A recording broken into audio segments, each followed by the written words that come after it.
सभी को नमस्कार। नववर्ष की आप सभी को हार्दिक शुभकामनाएं। ये नया साल आप सभी के लिए एक नई सौगात लेकर आए और आप सभी अपने मिशन में कामयाब हो। जो भी आपका टारगेट है वो इस नए साल में आपको अचीव हो। इन्हीं मंगल कामनाओं के साथ शुरू करते हैं आज का टेस्ट। स्कूल व्याख्याता हिंदी विषय का टेस्ट नंबर है आज तीसरा और आज का जो टॉपिक है वो है जनसंचार के प्रमुख माध्यम तत्संबंधी लेखन एवं पत्रकारिता। पार्ट ये 1 है। इसमें हिंदी विषय का जो टेस्ट नंबर 1 और दूसरा हुआ है वहाँ पे टॉपिक थे ये पत्र लेखन। तो 2 टेस्ट कंप्लीट हो चुके हैं।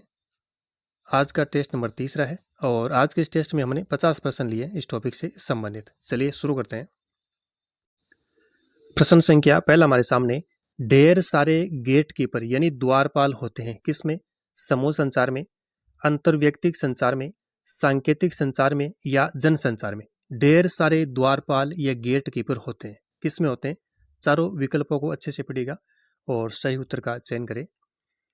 सही उत्तर का उत्तर नंबर 4 जन संचार में। किसमें? जन संचार में ढेर सारे द्वारपाल या गेट कीपर होते हैं। अगला सवाल, प्रश्न संख्या दूसरा, सोशल मीडिया में परिगणित नहीं है। फर्स्ट ग्रेड 2022 संस्कृत शिक्षा विभाग के पेपर में प्रश्न पूछा गया है, सोशल मीडिया में परिगणित यानी सोशल मीडिया में इनमें से कौन सा शामिल नहीं है? ट्विटर, इंस्टाग्राम, फिल्म या ब्लॉग्स। चारों में से कौन सा प्लेटफॉर्म है वो सोशल मीडिया के अंतर्गत शामिल नहीं है? तो सही उत्तर होगा option number 3। Film social media के अंतर्गत नहीं है, बाकी ट्विटर हम चलाते हैं, इंस्टाग्राम, ब्लॉग से ये सभी सोशल मीडिया में शामिल है। उत्तर नंबर 3। आगे देखिएगा। नेक्स्ट है प्रश्न संख्या तीसरा, समाज के आधुनिकीकरण में जनसंचार माध्यमों की क्या भूमिका है? सूचना देना, मनोरंजन करना, शिक्षित करना या निगरानी करना। समाज का जो आधुनिकीकरण है उसमें जनसंचार के जो माध्यम है इनकी क्या भूमिका है? सही विकल्प का चयन करें। ऑप्शन देखिए, 1 और 2, 1, 2 और 3, 1, 2, 3 और 4 या 1, 3 और 4। इनमें से सही विकल्प का चयन कीजिएगा चारों ऑप्शन को पढ़कर। सही उत्तर होगा ऑप्शन नंबर 3 यानी सभी सही है। सूचना देना, मनोरंजन करना, शिक्षित करना और निगरानी करना, ये सभी समाज के आधुनिकीकरण में जनसंचार के माध्यम है और इन सभी की भूमिका इनमें है, चारों की। नेक्स्ट है प्रश्न संख्या चौथा, समाचार पत्र की आत्मा कहा जाता है किसको? विचार पृष्ठ, संपादकीय पृष्ठ, स्थानीय पृष्ठ या बिजनेस पृष्ठ। समाचार पत्र की आत्मा कहा जाता है, किसे कहा जाता है समाचार पत्र की आत्मा? तो सही उत्तर क्या होगा? ऑप्शन नंबर दूसरा, संपादकीय पृष्ठ को। संपादकीय पृष्ठ को समाचार पत्र की आत्मा कहा जाता है। अगला सवाल नंबर 5वां, सफल रेडियो नाटक लिखने के लिए क्या आवश्यक नहीं है? फर्स्ट ग्रेड 2013 में प्रश्न पूछा गया है, सफल रेडियो नाटक लिखने के लिए क्या आवश्यक नहीं है? पौराणिक साहित्य का ज्ञान होना, सही कहानी का चयन करना, अवधि की सीमा का ध्यान रखना या पात्रों की संख्या सीमित रखना। चारों ऑप्शन में से सही उत्तर का चुनाव कीजिएगा। सफल रेडियो नाटक लिखने के लिए इनमें से क्या आवश्यक नहीं है? सही उत्तर होगा ऑप्शन नंबर 1, पौराणिक साहित्य का ज्ञान होना। उत्तर नंबर 1। आगे है प्रश्न संख्या 6, जन संचार का माध्यम है। फर्स्ट ग्रेड 2022 में प्रश्न पूछा गया है, जन संचार का माध्यम दूरदर्शन, इंटरनेट, आकाशवाणी या उपरोक्त सभी। जन संचार का माध्यम, तो इसमें तो ऑप्शन क्या होगा? 4 नंबर ही होगा। दूरदर्शन भी है, इंटरनेट भी है, आकाशवाणी भी है, यानी उपरोक्त सभी। आगे देखिएगा प्रश्न संख्या 7 नंबर, 7वां प्रश्न है। 7वां प्रश्न, जनसंचार की विशेषताओं के लिए कौन सा कथन सही नहीं है? फर्स्ट ग्रेड 2013 में प्रश्न पूछा गया है, जनसंचार की विशेषताओं के लिए कौन सा कथन सही नहीं है? उसमें ढेर सारे द्वारपाल होते हैं, जनसंचार में प्रसारित संदेशों की प्रवृत्ति सार्वजनिक होती है, जनसंचार माध्यम चलाने के लिए औपचारिक संगठन जरूरी है, या संचारक और प्राप्तकर्ता के बीच सीधा संबंध होता है। तो एक विकल्प यहाँ पे असत्य है, उसका हमें चयन करना है। तो क्या होगा इसमें सही उत्तर? ऑप्शन नंबर 4 सही उत्तर होगा। उत्तर नंबर 4, संचारक और प्राप्तकर्ता के बीच सीधा संबंध होता है। यह जनसंचार की विशेषता नहीं है, सीधा संबंध नहीं होता है। संचारक और प्राप्तकर्ता के बीच सीधा संबंध इसमें नहीं होता है। उत्तर नंबर 4। प्रश्न संख्या 8 नंबर देखिएगा। 8वां प्रश्न है, निम्नलिखित कथनों पर विचार कीजिए। शीर्षक समाचार पत्र का प्रवेश द्वार माना जाता है। आमुख, जिसे इंट्रो, लीड या मुकड़ा कहा जाता है, समाचार का पहला अनुच्छेद होता है। समाचार संक्षेपण में पुनरुक्ति व संपादक टिप्पणी होनी चाहिए। इनमें से कौन से कथन सत्य है? सही विकल्प का चुनाव करें। 1, 2 और 3, 1 और 3, 1 और 2 या 2 और 3। इन तीनों में से कौन से कथन सत्य है, उनका हमें चुनाव करना है। सही उत्तर होगा ऑप्शन नंबर 3, यानी 1 और 2। कथन 1 और 2 ये कथन सत्य है। शीर्षक समाचार का प्रवेश द्वार होता है, ये कथन ठीक है। आमुख, जिसे इंट्रो, लीड या मुकड़ा कहा जाता है, ये समाचार का पहला अनुच्छेद होता है, ये कथन भी ठीक है। समाचार संक्षेपण में पुनरुक्ति व संपादक टिप्पणी होनी चाहिए, ये कथन यहाँ पे गलत है। समाचार संक्षेपण में पुनरुक्ति और संपादक टिप्पणी नहीं होनी चाहिए, तो ये कथन यहाँ पे गलत हो गया। नेक्स्ट है प्रश्न संख्या 9। यह समाचार मीडिया सरकार तथा जनता के बीच तालमेल की कोशिश करने वाली पत्रकारिता है। कौन सी? वैकल्पिक पत्रकारिता, वॉचडॉग पत्रकारिता, खोजी पत्रकारिता या एडवोकेसी पत्रकारिता। समाचार मीडिया सरकार तथा जनता के बीच तालमेल की कोशिश करने वाली पत्रकारिता कहलाती है। उत्तर होगा ऑप्शन नंबर 2, वॉचडॉग पत्रकारिता। वॉचडॉग पत्रकारिता सरकार के कामकाज पर निगाह रखना, किसी प्रकार की गड़बड़ी को सार्वजनिक करना वॉचडॉग पत्रकारिता के अंतर्गत आती है और सरकारी सूत्र पर यह आधारित पत्रकारिता है। कौन सी? वॉचडॉग पत्रकारिता। नेक्स्ट देखिएगा प्रश्न संख्या 10 नंबर देखिएगा। 10वां प्रश्न हमारे सामने, निम्न में से जन संचार प्रक्रिया का संगठक है। संचार या प्रेषक, प्रापक, संचार माध्यम या प्रतिपुष्टि या फीडबैक। जन संचार प्रक्रिया के संगठक इनमें से कौन से? सही विकल्प का चुनाव करें। 2, 3 और 4, 1, 2 और 3, 1 और 2 या उपयुक्त सभी। प्रश्न संख्या 10, जन संचार प्रक्रिया के संगठक। तो क्या होगा सही उत्तर?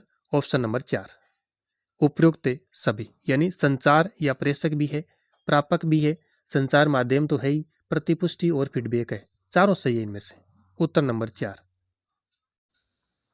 ये देखिएगा जन संचार प्रक्रिया के संगठक कौन कौन से?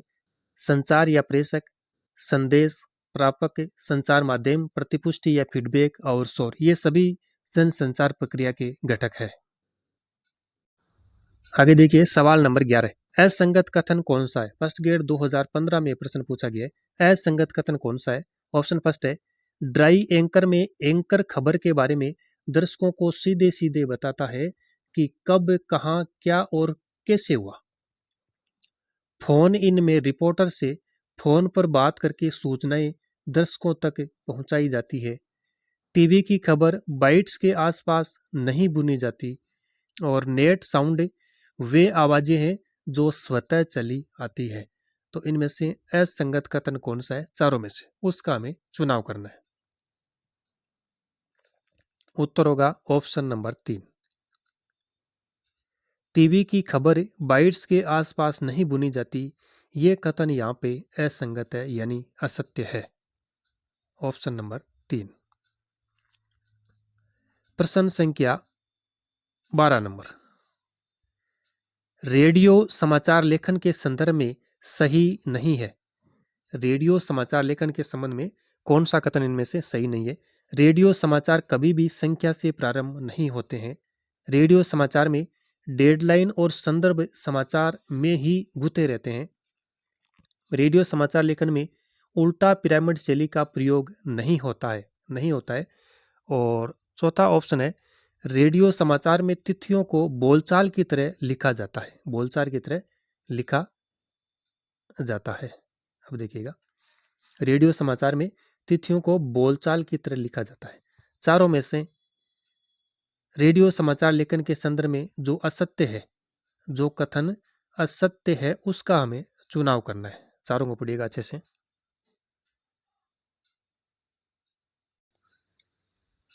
इस प्रश्न में सही उत्तर होगा विकल्प नंबर 3। रेडियो समाचार लेखन में उल्टा पिरामिड शैली का प्रयोग नहीं होता, यह कथन गलत है, क्योंकि रेडियो समाचार लेखन में उल्टा पिरामिड शैली का प्रयोग होता है। उत्तर नंबर 3। प्रश्न संख्या 13 नंबर, निम्नलिखित में से फीचर लेखन की विशेषता नहीं है। फीचर लेखन की विशेषता कौन सी नहीं है? फीचर को कहानी के जरिए प्रस्तुत किया जाता है। फीचर की शब्द सीमा सामान्यतः 250 से 2000 शब्द होती है। फीचर लेखन में उल्टा पिरामिड शैली का प्रयोग होता है और फीचर मनोरंजन के साथ सूचनात्मक भी होता है। फीचर लेखन की चारों में से कौन सी विशेषता नहीं है? उत्तर होगा ऑप्शन नंबर 3। फीचर लेखन में उल्टा पिरामिड शैली का प्रयोग होता है, यह कथन गलत है। फीचर लेखन में उल्टा पिरामिड शैली का प्रयोग नहीं होता है। तो उत्तर नंबर 3। ये देखिएगा, फीचर में उल्टा पिरामिड शैली का प्रयोग नहीं होता है। दूसरे शब्दों में कहे तो फीचर लेखन का कोई भी तय फॉर्मूला या ढंग नहीं होता है। समाचार लेखन में उल्टा पिरामिड शैली का प्रयोग होता है, फीचर लेखन में नहीं। नेक्स्ट है प्रश्न संख्या 14। रेडियो है एक रेखीय माध्यम, द्विरेखीय माध्यम, त्रिरेखीय माध्यम, बहुरेखीय माध्यम। रेडियो क्या है? उत्तर होगा ऑप्शन नंबर 1, एक रेखीय माध्यम। एक रेखीय माध्यम। अगला सवाल है 15 नंबर, निम्नलिखित में से परंपरागत जनसंचार माध्यम यानी लोक माध्यम का उदाहरण नहीं है। मेले, कठपुतली, सिनेमा या रासलीला। परंपरागत जनसंचार माध्यम का उदाहरण नहीं है। सही उत्तर होगा ऑप्शन नंबर 3। सिनेमा जो है ये परंपरागत यानी परंपरागत जनसंचार माध्यम का उदाहरण नहीं है। जनसंचार के परंपरागत माध्यमों को लोक माध्यम भी कहा जाता है और इसके अंतर्गत देखिए, वार्ता, कथाएं, मेले, उत्सव, पर्व, लोकगीत, लोकनाट्य, शिलालेख है, लोक कला, मूर्ति कला, वास्तुकला है, ललित कलाएं हैं आदि इसके अंतर्गत आते हैं। ये माध्यम लोक संचार अथवा जनसंचार के माध्यम के रूप में प्रयुक्त एवं पीढ़ी दर पीढ़ी विकसित होते रहते हैं। नेक्स्ट है प्रश्न संख्या 16 नंबर, पत्रकारिता से संबंधित लेखन नहीं माना जाता है। फर्स्ट ग्रेड 2022 से संस्कृत शिक्षा विभाग में प्रश्न पूछा गया है। पत्रकारिता से संबंधित लेखन इनमें से नहीं माना जाता है। पटकथा लेखन, फीचर लेखन, स्तंभ लेखन या समाचार लेखन। पत्रकारिता से संबंधित लेखन नहीं माना जाता है। उत्तर होगा ऑप्शन नंबर 1, पटकथा लेखन। प्रश्न संख्या 17 नंबर, विज्ञापन के संबंध में सही कथन है। फर्स्ट ग्रेड 2013 में प्रश्न पूछा गया है। विज्ञापन के संबंध में सही कथन। विज्ञापन एक अकुशल विपणन औजार है। विज्ञापन मुफ्त ही प्रकाशित होते हैं। विज्ञापन एक प्रकार का समाचार है। विज्ञापन जनसंचार का माध्यम है। तो बताइए विज्ञापन के संबंध में सही कथन कौन सा है? सही उत्तर होगा ऑप्शन नंबर 4, विज्ञापन जनसंचार का माध्यम है। विज्ञापन जनसंचार का माध्यम है। उत्तर नंबर 4। आगे देखिएगा प्रश्न संख्या 18 नंबर, वर्तमान में जनसंचार का सबसे शक्तिशाली एवं जनप्रिय माध्यम है। कौन सा है?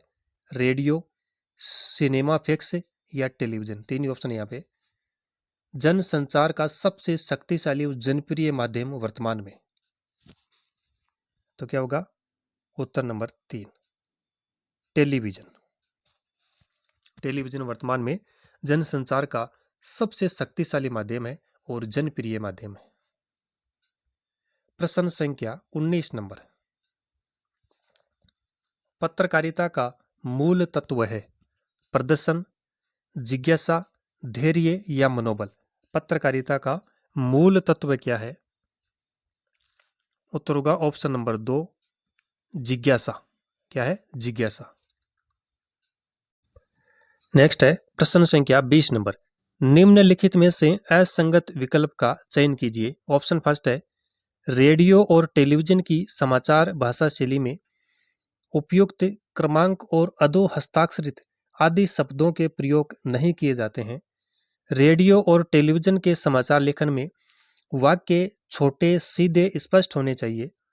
ऑप्शन नंबर थर्ड है, रेडियो और टेलीविजन की समाचार भाषा शैली में विशेषण, सामासिक शब्द, तत्सम शब्द व अतिरंजित उपमाओं से बचना चाहिए।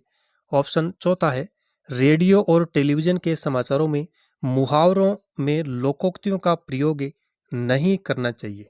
तो बताइएगा असंगत विकल्प इनमें से कौन सा है, यानी असत्य कथन? तो उत्तर नंबर 4 होगा इसमें, ऑप्शन चौथा। रेडियो और टेलीविजन के समाचारों में मुहावरों में लोकोक्तियों का प्रयोग नहीं करना चाहिए, यह कथन गलत है। रेडियो समाचार लेखन हो, टेलीविजन समाचार लेखन हो, इनमें लोकोक्तियों का प्रयोग किया जाना चाहिए। तो ये ऑप्शन यहाँ पे गलत हो गया, 4 नंबर। नेक्स्ट है प्रश्न संख्या 21 नंबर, हिंदी का पहला समाचार पत्र उद्यत मार्तंड कब प्रकाशित हुआ? 1886, 1826, 1926 या 1526? हिंदी का पहला समाचार पत्र उद्यत मार्तंड कब प्रकाशित हुआ? कब हुआ? उत्तर होगा ऑप्शन नंबर 2, 1826 ईस्वी में। यह हिंदी का पहला समाचार पत्र था। 1826 में ये प्रकाशित हुआ। कब? 1826 में। और ये एक साप्ताहिक समाचार पत्र था। कैसा था? साप्ताहिक समाचार पत्र था और कोलकाता से ये प्रकाशित हुआ। कहाँ से? कोलकाता से। और इसके संपादक कौन थे? पंडित जुगल किशोर चतुर्वेदी। पंडित जुगल किशोर चतुर्वेदी इसके संपादक थे। तो इस प्रश्न में सही उत्तर ऑप्शन नंबर 2। नेक्स्ट है सवाल नंबर 22, लोकतंत्र का चौथा स्तंभ माना जाता है किसको? टेलीविजन, मीडिया, इंटरनेट या रेडियो? लोकतंत्र का चौथा स्तंभ, उत्तर होगा ऑप्शन नंबर 2, मीडिया को। मीडिया को यानी पत्रकारिता को लोकतंत्र का चौथा स्तंभ माना जाता है। उत्तर नंबर 2। नेक्स्ट है प्रश्न संख्या 23 नंबर, निम्नलिखित में से असंगत विकल्प का चयन कीजिए। जनसंचार माध्यम संस्कृति एवं विरासत के हस्तांतरण में सहायक नहीं होते हैं। जनसंचार का प्रवाह अत्यंत व्यापक एवं असीमित होता है। जनसंचार में शोर या विघ्न की संभावना सर्वाधिक होती है और सभी जनसंचार माध्यम विभिन्न रूपों में समाज के लिए कार्य करते हैं। एक कथन यहाँ पे असंगत है, उसका हमें चुनाव करना है। तो क्या होगा उत्तर? ऑप्शन नंबर 1 होगा। विकल्प नंबर 1, जनसंचार माध्यम संस्कृति एवं विरासत के हस्तांतरण में सहायक नहीं है, ये गलत है। जनसंचार के माध्यम में हमारी संस्कृति और विरासत के हस्तांतरण में सहायक होते हैं। उत्तर नंबर 1। नेक्स्ट है प्रश्न संख्या 24 नंबर, रेडियो समाचार की भाषा के बारे में कौन सा कथन असंगत है? फर्स्ट ग्रेड 2015 में प्रश्न पूछा गया है। रेडियो समाचार की भाषा के बारे में असंगत कथन, इसकी भाषा तत्सम शब्दों से युक्त और अलंकारिक हो, जिसमें आम बोलचाल के शब्द हो, जिसमें बोलचाल की भाषा ही नहीं सटीक मुहावरे भी हो, जिन्हें समाचार वाचक आसानी से पढ़ सके। तो बताइए असंगत कथन कौन सा है चारों में से?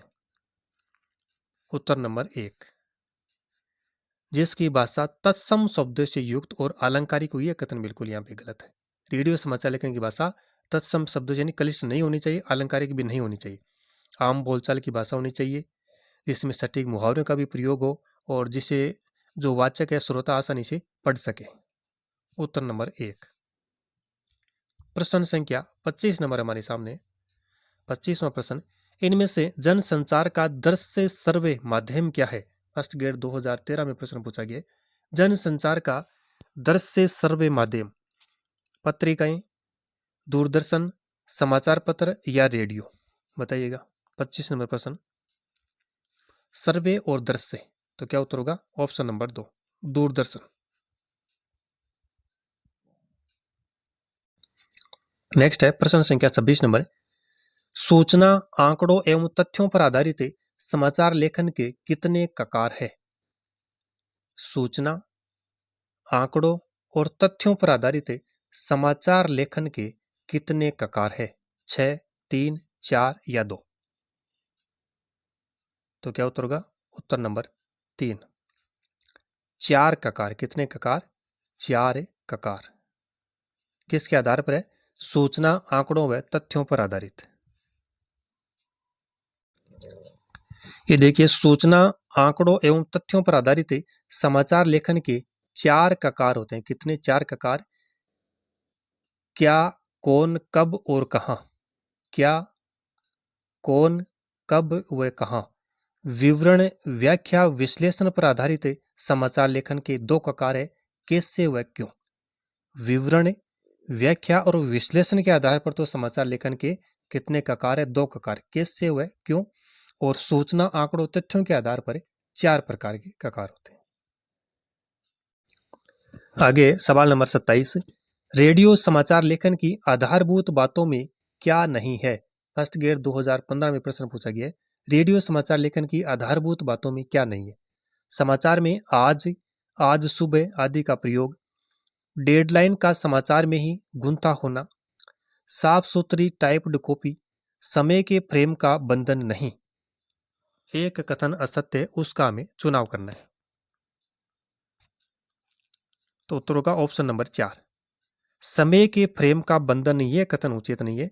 रेडियो समाचार लेखन में समय सीमा एक निर्धारित होती है। निर्धारित समय सीमा में एपिसोड पूरा करना होता है। तो ये ऑप्शन यहाँ पे गलत है। नेक्स्ट है प्रश्न संख्या 28 नंबर, निम्नलिखित में से परंपरागत जनसंचार माध्यम लोक माध्यम का उदाहरण नहीं है? मेले, सिनेमा, रासलीला, कठपुतली। परंपरागत जनसंचार माध्यम का उदाहरण नहीं है। ये क्वेश्चन शायद रिपीट हुआ वापस। क्या उत्तर होगा? Option number 2, cinema. आगे देखिए सवाल नंबर 29, मुद्रित माध्यमों के लिए समाचार लेखन से संबंधित कौन सा कथन सही नहीं है? फर्स्ट ग्रेड 2018 में यह प्रश्न पूछा गया है। मुद्रित माध्यमों के लिए समाचार लेखन से संबंधित असंगत कथन। फर्स्ट ऑप्शन है, समाचार लेखन में 6 ककार का महत्वपूर्ण स्थान है। आमतौर पर समाचार उल्टा पिरामिड शैली में ही लिखे जाते हैं। समाचार की शुरुआत जिन पंक्तियों से होती है उसे खबर का आमुख या इंट्रो कहा जाता है, और उल्टा पिरामिड शैली में घटनाओं को समापन, बॉडी या इंट्रो के क्रम में प्रस्तुत किया जाता है। समापन, बॉडी या इंट्रो के क्रम में। तो उत्तर क्या होगा इसमें? ऑप्शन नंबर 4, यही गलत हो गया। उल्टा पिरामिड शैली में घटनाओं को समापन, बॉडी और इंट्रो के क्रम में प्रस्तुत किया जाता है। ये यहाँ पे गलत है। यहाँ पे उल्टा है क्रम, पहले इंट्रो, फिर बॉडी, फिर समापन, इस क्रम में प्रस्तुत किया जाएगा। उत्तर नंबर 4। प्रश्न संख्या 30 नंबर, टीवी के द्वारा जनसंचार के संबंध में कौन सा कथन सही है? फर्स्ट ग्रेड 2013 में प्रश्न आया हुआ है। टीवी के द्वारा यानी टेलीविजन के द्वारा जनसंचार के संबंध में सही कथन। ट्राई एंकर में समाचार के साथ दृश्य भी आते हैं। टीवी में केवल वे कथन या बाइट ही होते हैं जो खबर बनाने के लिए इस्तेमाल किए जाते हैं और कोई आवाज नहीं होती। प्रत्यक्ष दृश्यों के कथन दिखा और सुनाकर खबरों को प्रामाणिक बनाना एंकर बाइट कहलाता है। एंकर पैकेज में एंकर बाइट का समावेश नहीं है। तो बताइए कौन सा कथन इनमें से सही है? प्रश्न संख्या 30 नंबर। तो उत्तर क्या होगा? ऑप्शन नंबर 3, प्रत्यक्ष दृश्यों के कथन दिखा और सुनाकर खबरों को प्रामाणिक बनाना एंकर बाइट कहलाता है। ये कथन यहाँ पे सही है। नेक्स्ट है प्रश्न संख्या 31 नंबर। संप्रेषण विचार विनिमय के मूड में विचारों तथा भावनाओं को जानने तथा समझने की प्रक्रिया है। यह कथन किसने कहा? स्कूल व्याख्याता 2022 संस्कृत शिक्षा विभाग पेपर में प्रश्न पूछा गया है। संप्रेषण विचार विनिमय के मूड में विचारों तथा भावनाओं को जानने और समझने की प्रक्रिया है। एंडरसन, लुगिस एवं विगल, एडगर डेल या लिंगस? उत्तर होगा ऑप्शन नंबर 3, एडगर डेल। प्रश्न संख्या 32 नंबर। समाचार लेखन के कितने ककार होते हैं? 6, 4, 8 या 2? समाचार लेखन के कितने ककार होते हैं? कितने होते हैं? 6 प्रकार के। उत्तर ऑप्शन नंबर 1। कौन कौन से देखिए।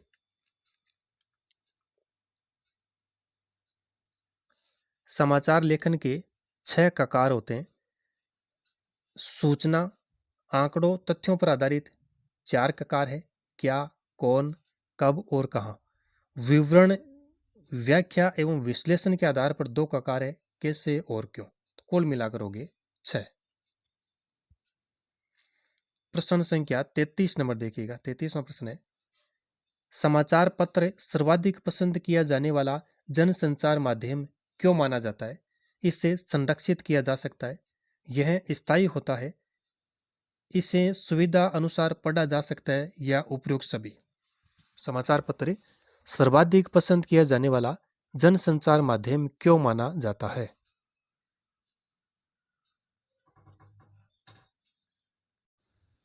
इसमें देखिएगा सही उत्तर होगा ऑप्शन नंबर 4 होगा, यानी उपयुक्त सभी।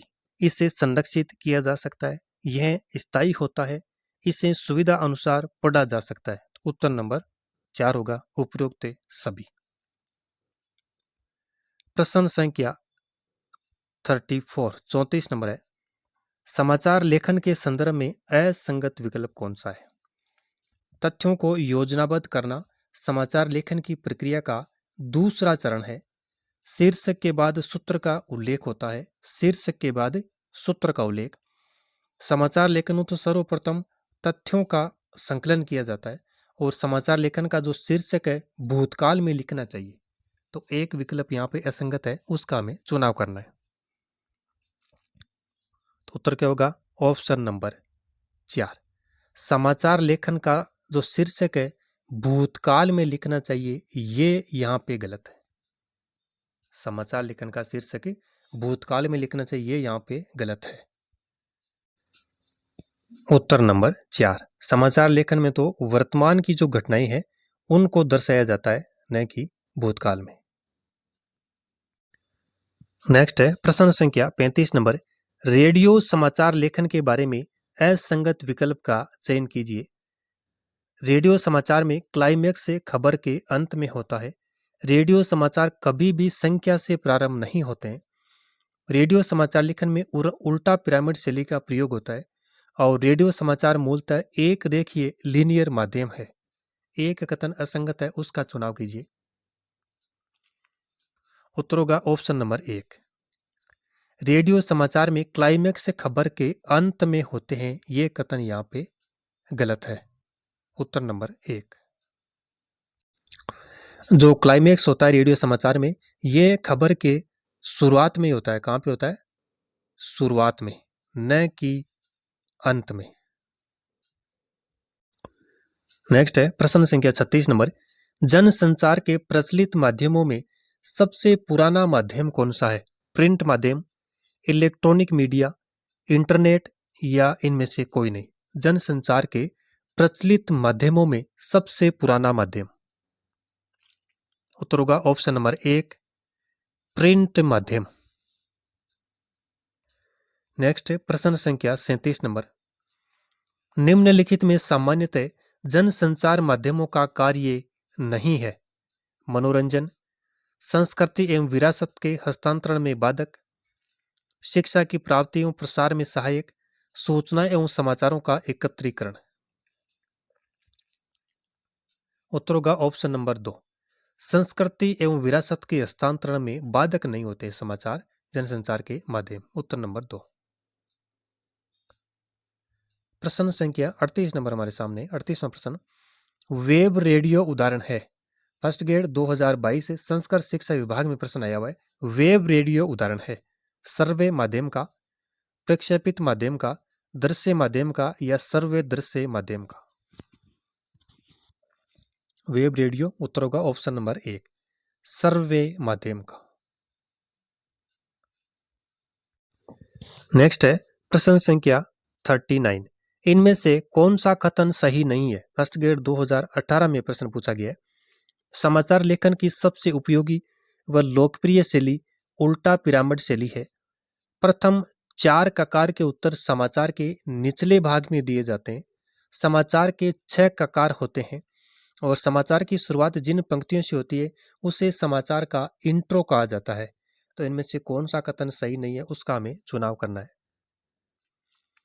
उत्तर होगा ऑप्शन नंबर 2 प्रथम 4 ककार के उत्तर समाचार के निचले भाग में दिए जाते हैं। ये यहाँ पे गलत है। प्रथम जो 4 ककार होते हैं उनके उत्तर समाचार का जो ऊपरी भाग होता है उसी में दिया जाता है, न कि निचले भाग में। उत्तर नंबर 2। अगला सवाल है 40 नंबर, निम्नलिखित में से असंगत विकल्प का चयन कीजिए। सूचना की प्रस्तुति एवं उसकी प्रभावशीलता संचारक की प्रकृति पर निर्भर करती है। जनसंचार में शोर या विघ्न की संभावना बिल्कुल नहीं होती है। जनसंचार में प्रापक कई प्रकार के हो सकते हैं। जनसंचार में संदेश एक मिश्रित जन समूह के लिए होता है। एक कथन यहाँ पे असंगत है, उसका चुनाव करना है हमें। क्या उत्तर होगा ऑप्शन नंबर 2 जनसंचार में शोर या विघ्न की संभावना बिल्कुल नहीं होती है। ये कथन यहाँ पे असंगत है, गलत है। उत्तर नंबर 2। नेक्स्ट है प्रश्न संख्या 41 नंबर 41।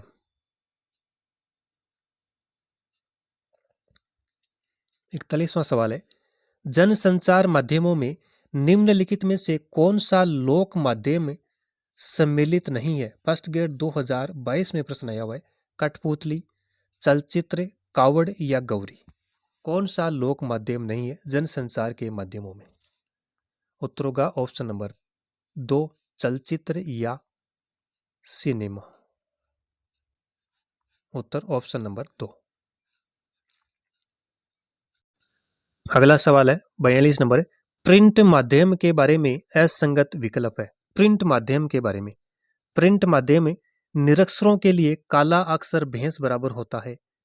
प्रिंट माध्यम में खबरों की प्रस्तुति निश्चित शब्द सीमा में होती है। प्रिंट माध्यम में लिखित भाषा का विस्तार होता है और प्रिंट माध्यम में खबरों का तुरंत प्रसारण होता है। तो बताइएगा एक कथन यहाँ पे असंगत है, उसका हमें चुनाव कीजिए। क्या उत्तर होगा उत्तर नंबर 4 प्रिंट माध्यम में खबरों का तुरंत प्रसारण होता है। ये कथन यहाँ पे गलत है। प्रश्न संख्या 43, निम्नलिखित में से आधुनिक जनसंचार का केवल दृश्य माध्यम है। आधुनिक जनसंचार का दृश्य माध्यम हैंडबिल, टेलीविजन, टेलीप्रिंटर या ट्रांसमीटर। उत्तर होगा ऑप्शन नंबर 3 टेलीप्रिंटर। क्या होगा टेलीप्रिंटर। अगला है सवाल नंबर 44, संप्रेषण प्रक्रिया का प्रथम तत्व है। फर्स्ट ग्रेड 2022 में प्रश्न आया हुआ है। संप्रेषण प्रक्रिया का प्रथम तत्व है संदेश प्राप्त करने वाला, संदेश भेजने वाला, संप्रेषण माध्यम या जनसंचार। संप्रेषण की प्रक्रिया का पहला घटक या प्रथम तत्व है। उत्तर होगा ऑप्शन नंबर 2 संदेश भेजने वाला, संदेश भेजने वाला। नेक्स्ट है प्रश्न संख्या 45 नंबर प्रश्न है, समाचार लेखन में विवरण और विश्लेषण पर आधारित ककार कौन सा है। विवरण और विश्लेषण पर, क्यों, कहां, कौन, कब। तो उत्तर क्या होगा ऑप्शन नंबर 1 समाचार लेखन में विवरण और विश्लेषण पर आधारित 2 ककार होते हैं। एक तो है क्यों और एक होता है कैसे।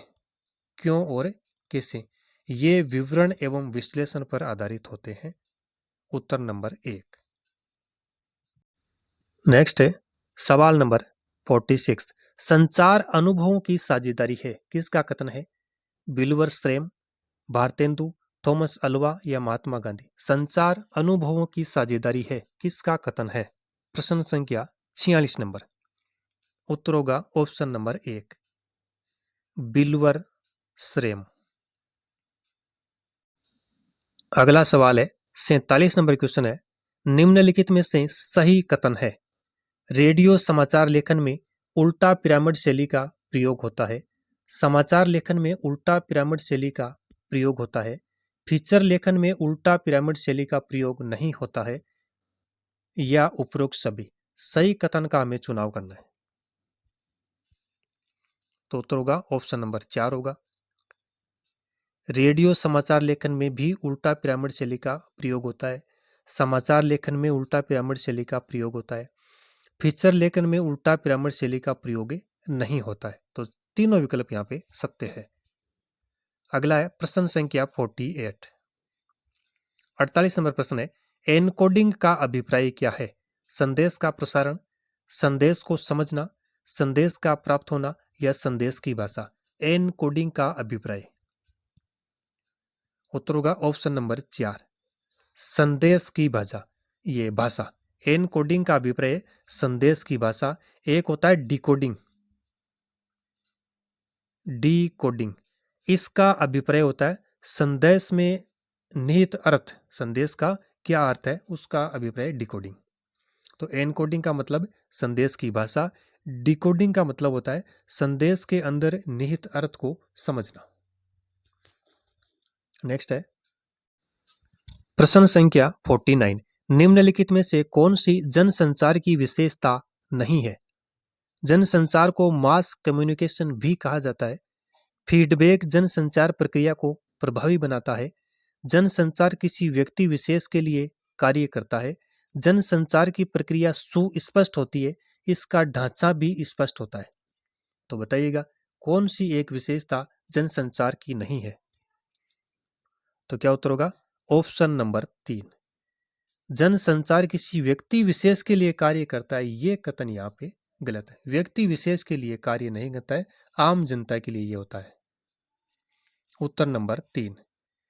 और आज के टेस्ट नंबर 3 का अंतिम और 50 नंबर प्रश्न है। प्रश्न संख्या 50 नंबर, पत्रकारिता लेखन के किस रूप में कथात्मक ढांचा होता है?